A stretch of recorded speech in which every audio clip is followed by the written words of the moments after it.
Cái nước chứ bỏ qua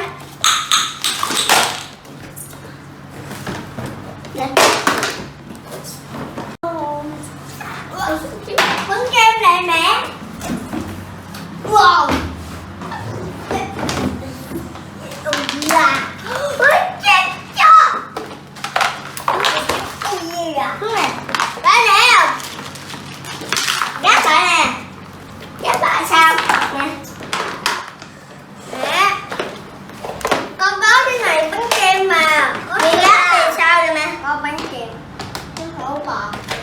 Bánh kem. Hai bánh có bột chú bò nè. Hai bánh kem nè. Trời. Gà ngon. Kệ đi. Ngon rồi.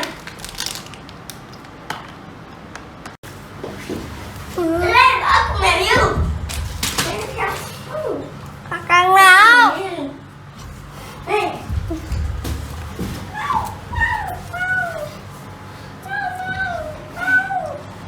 Bữa này á, con chơi bắn zombie, con sẽ đếm.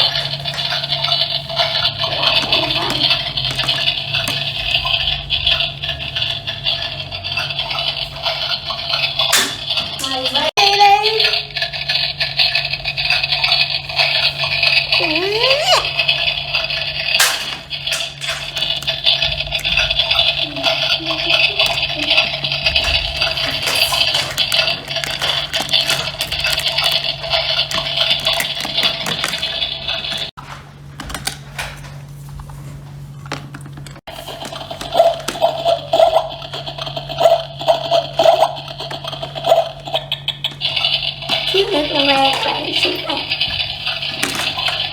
Xíu nữa con sẽ ve các bạn xíu này. Đây đó một con nữa. Đè thôi luôn.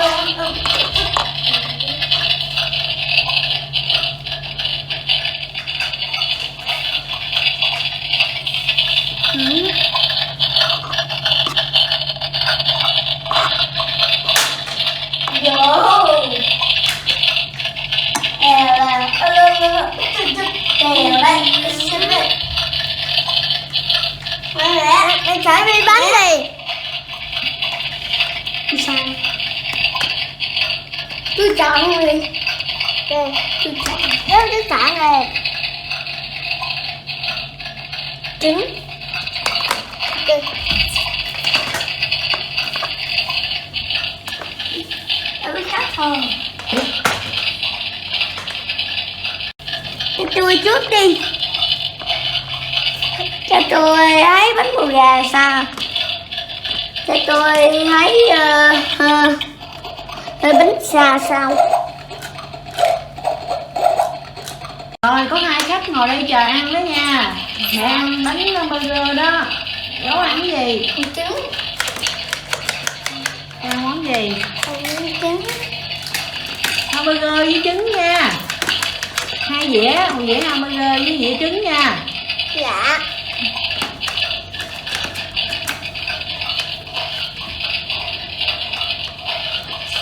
Tèo nè, tèo nè. Rồi cái súng này á, con hỏi dùng bạn nhưng mà chơi luôn, sợ mất bạn á. Nhưng con không dùng bạn ra ngoài bắn. Chuyện con sẽ để bạn không ở đây. 1, 2, 3, 4, 5, 6, 7, 8, 9. Trứng ở đây đó. Chưa. Thay vị trứng. Thay vị hamburger. Ăn. Rồi cho mẹ. Này cái trà chở ở cái trứng này đi hamburger. 4 giờ phi rồi. 4 giờ phi rồi.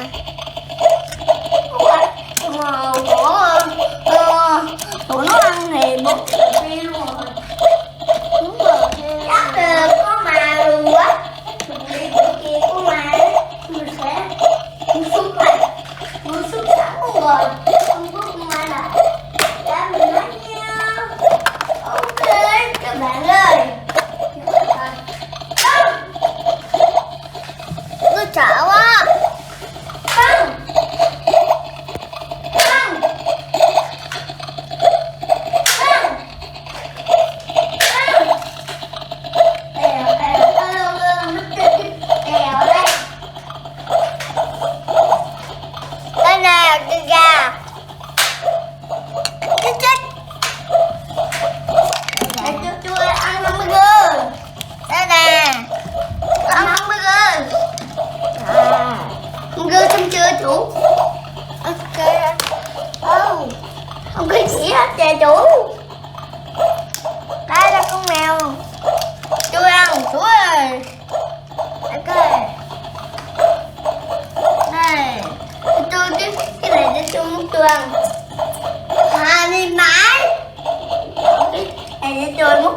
truyền. Anh đi máy rồi. Tôi chết ông cô ma. Anh đi máy ngủ rồi. Anh xong rồi. Xong rồi. Đây nè, nắng. He he, con sẽ giấu. He he, con sẽ giấu đó.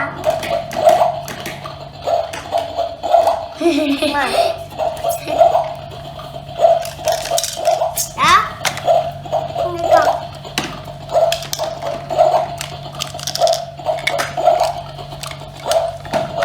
Xong. Xong. Ôi, anh xong rồi. Mẹ ăn không? Mẹ ăn hả? Đây nè. Con cá.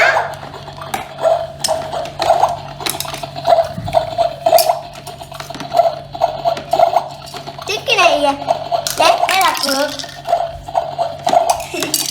Đây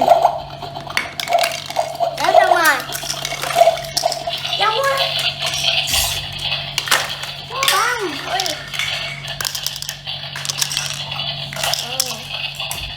nè nè nước có xong rồi nè anh không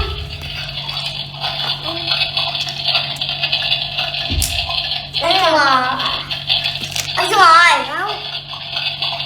anh xong rồi nè đâu đâu nè trong bụng ấy quay mặt ăn trong bụng chưa bụng hả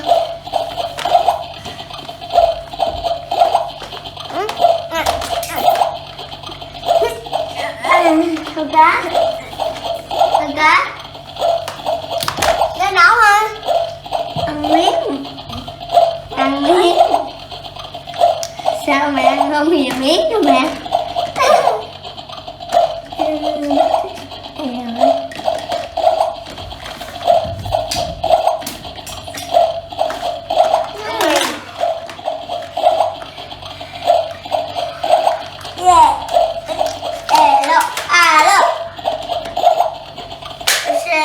bộ quả táo 4 móng tay 4 móng má 4 5 7 4 5 6 4 5 2 2 2 4 4 5 5 8 ê cute ê phu phu mai về xe trên mặt qua nè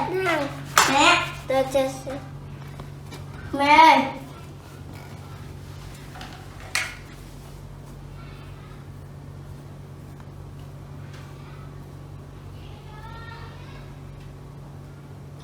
cái này xuống mì cái á, và cái này hương nhỏ hương bự ngắm luôn á.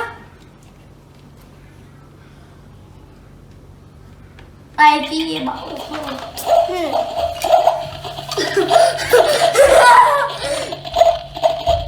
nó ăn đi rồi bay.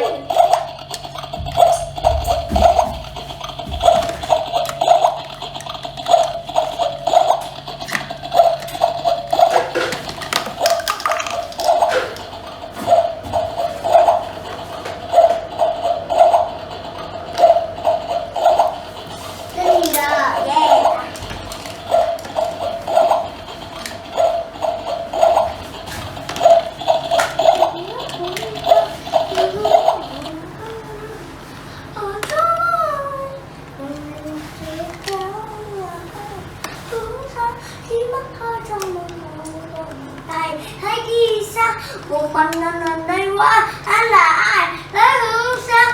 Khi xương á